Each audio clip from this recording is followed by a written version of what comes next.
بسم الله الرحمن الرحيم. ان شاء الله هعلمك ازاي تعمل اكتيفيتيز. تعال نروح على برنامج بريمافيرا. اول حاجه هتروح على انتربرايز بروجكت ستراكشر، تروح ضغط على ديليت، حذف كل الحاجات دي، كبر دماغك زي الفل كده. حذفنا كل حاجه كده في الانتربرايز، سيبه يحذف براحته. شوف عمال يعمل ديليت ازاي، سيبه ده زي الفل كده. حذفنا كل حاجه، لو جيت هنا تلاقي كل حاجه اختفت. انا بحبها تبقى فاضيه كده. تيجي هنا تاني انتربرايز بروجكت ستراكشر، اعمل اد. كل اللي احنا هنعمل واحده بس بنفس اسمها، مش هغيرها. ممكن اخلي دي بس النيم بتاعها كومباني ولا سي او خلاص. دي يا صديقي دي الشركه اللي احنا هنشتغل عليها، شركه واحده وهنعمل فيها شويه مشاريع حلوه. اقفل، تضغط هنا على بروجكت انتربرايز وبعد كده بروجكت. شوف بقى يظبط الدنيا زي الفل كده. هتيجي هنا اللهم صل على سيدنا محمد، كل اللي انت هتعمله شفت انت العلامه الاد اللي في الجنب دي، اضغط عليها اعمل اد. بيقول لك هنا كرييت ا نيو بروجكت، سيلكت الانتربرايز بتاعتك. الانتربرايز بتاعتك اللي هي ديت ما فيش غيرها اساسا، هي ما فيش غيرها. تعمل اوكي، اعمل نيكست. بص اعمل فينيش، مش عندنا نرغي كتير. تعالى هنا نغير بقى من هنا. عايز تغير هنا الاي دي بتاعها، وليكن مثلا البروجكت ده نسميه مثلا بي ار او، اختصار لها بروجكت. تعالى هنا ونسميه مثلا ايه، فيرست بروجكت، فيرست برو. موضوع سهل، كل عليك هتيجي هنا تعمل اوبن بروجكت. عمل لي هنا قائمه الاكتيفيتيز. ايه الاكتيفيتي ديت؟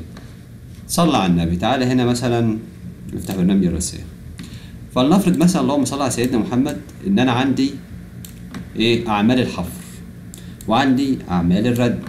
اعمال الحفر دي واعمال الردم الاثنين هيتحطوا في مربع واحد، مالكش دعوه بالمربع الكبير ده، هبقى اقول لك ايه اسمه المره الجايه. يبقى انا هنا عندي اعمال حفر واعمال ردم الاثنين في مربع. طيب وليكن مثلا اعمال الخرسانه. ايه هي اعمال الخرسانه؟ وليكن عندي ايه، القواعد العاديه والقواعد المسلحه. ومثلا خلي دول اروحهم برضو. وعندي الاعمده وعندي الكاميرات وعندي البلاطات برضو في مربع اروح. احنا قلنا ايه، اعمال حفر واعمال ردم. تعالى هنا نكتب هنا عفوا اعمال حفر واعمال ردم. يبقى ديت الحفر والردم الاثنين في مربع اروح. وده اللهم صل على سيدنا محمد قلنا دول ايه، قواعد. دي هتبقى عاديه ودي مسلحه. ماشي، واروح جايب كمان دي بالمره حاططهم هما الاثنين في مربع مع بعض. ماشي، ايه اللي انا عملته ده؟ ما تركزش. يبقى انا عندي الاكتيفيتي هي اعمال الحفر واعمال الردم والقواعد العاديه والقواعد المسلحه. ودي مثلا وليكن مثلا اعمده، وديت كاميرا، ودي مثلا ايه دي، بلاطه ولا حاجه ايا يكن يعني.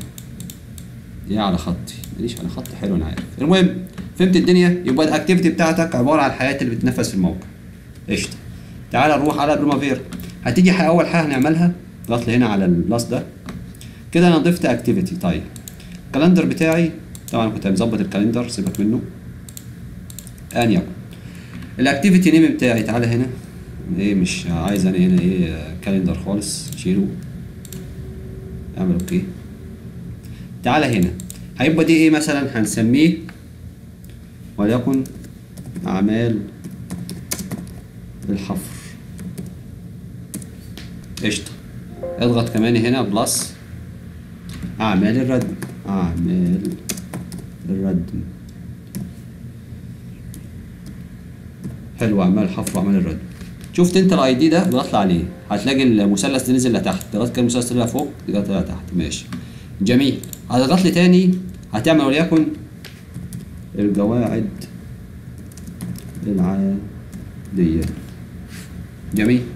اضغط على انسيرت من الكيبورد، القواعد المسلحه، انتر. اضغط على انسيرت رجاب الأعمدة، انتر انسيرت الأعمدة، انسيرت تاني الكاميرات، انسيرت تالت البلاطات، ايا يكن. يبقى انت كده حاليا اللهم صل على سيدنا محمد بدات تعرف تعمل الاكتيفيتي وزي الفل. دي اللي انا عاوزك منه، دي اللي انا عاوزك تعرف تعمله. وبكده نكون خلصنا. كده انت اتعلمت. طبعا بالنسبه للبروجكت سهل جدا. تيجي هنا على انتربرايز تعمل بروجكت، يجي لك قائمه بروجكت، بعد بروجكت هنا تعمل اوبن بروجكت، يفتح لك اوبن بروجكت البروجكت بتاعتك، روح اعملها، تروح للاكتيفيتيز على طول. رحت للاكتيفيتي يا اما تضغط هنا اللي هو اد يا اما انسيرت.